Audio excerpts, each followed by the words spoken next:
Halo,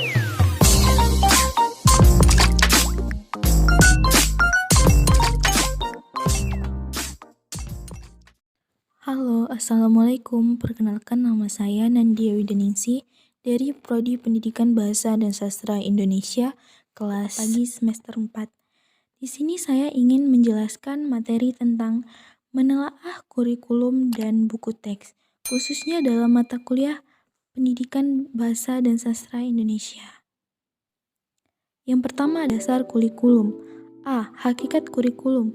Kurikulum adalah sejumlah rencana isi yang merupakan sejumlah tahapan belajar didesain untuk siswa dengan petunjuk institusi pendidikan yang isinya berupa proses statis ataupun dinamis dan kompetisi yang harus dimiliki. B. Dimensi-dimensi kurikulum. Ada 4, yaitu dimensi ide, rencana, aktivitas, dan hasil. C. Fungsi kurikulum.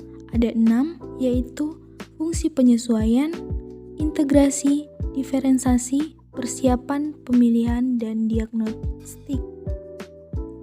D. Peranan kurikulum.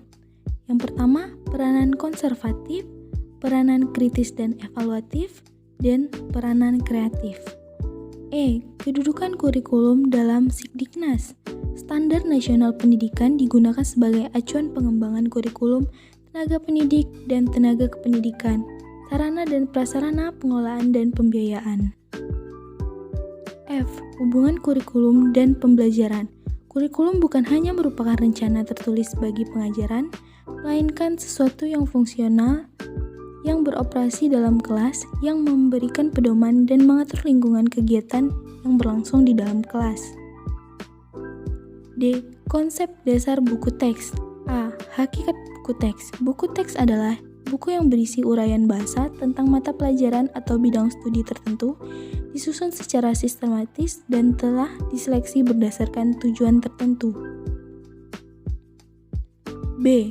Fungsi buku teks. Buku teks bagi guru sebagai pedoman untuk mengidentifikasi apa yang harus diajarkan atau dipelajari oleh siswa. Fungsi buku teks bagi siswa sebagai sarana kepastian tentang apa yang ia pelajari, alat kontrol untuk mengetahui seberapa banyak dan seberapa jauh ia telah menguasai materi pembelajaran. Selanjutnya adalah konsep dan implementasi kurikulum tahun 50-an dan 1968. Kurikulum 1952 merupakan perkembangan dari kurikulum sebelumnya, yaitu kurikulum 1947, di mana kurikulum ini lebih merinci setiap mata pelajaran. Oleh karena itu, kurikulum 1952 lebih dikenal sebagai Rencana Pembelajaran Terurai 1952. Kurikulum 1968 merupakan perubahan struktur kurikulum pendidikan dari Pancawardhana menjadi pembinaan jiwa Pancasila, pengetahuan dasar, dan kecakapan khusus. Kurikulum 1968 ditandai dengan pendekatan perorganisasian materi pelajaran dengan pengelompokan suatu pelajaran yang berbeda. Selanjutnya adalah konsep dan implementasi kurikulum 1975 dan kurikulum 1984. Kurikulum 1975 sebagai pengganti kurikulum 1968 menggunakan pendekatan-pendekatan berorientasi pada tujuan, menganut pendekatan integratif dalam arti bahwa setiap pelajaran memiliki arti dan penerapan yang menjunjung kepada ketercapaiannya tujuan-tujuan lebih integratif, menekankan kepada efisiensi dan efektivitas dalam hal daya dan waktu.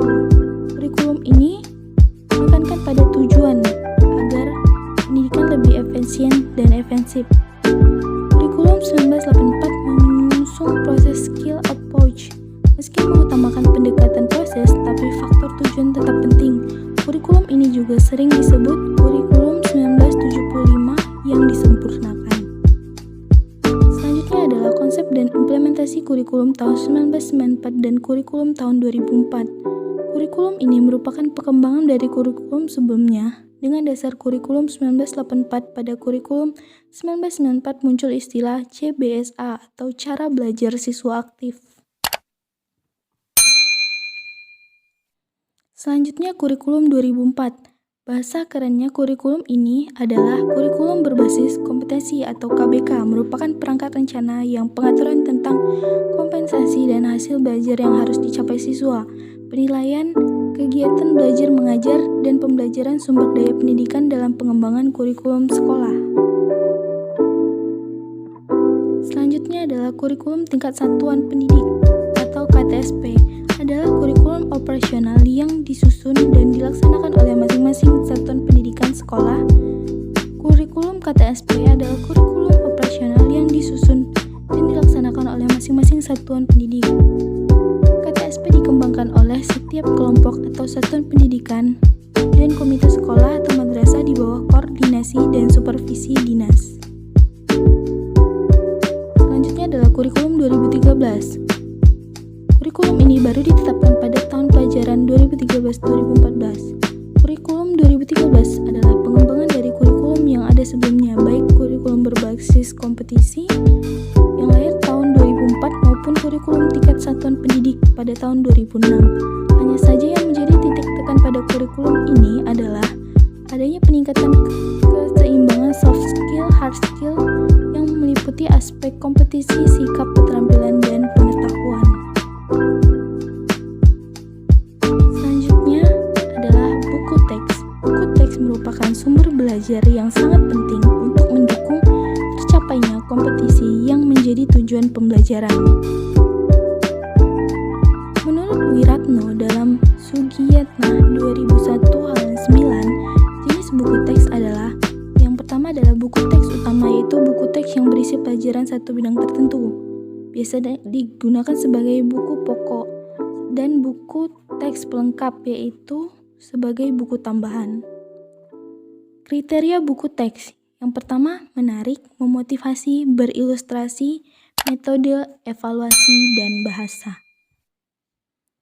Aspek analisis buku teks ada 6. Yang pertama, pendekatan.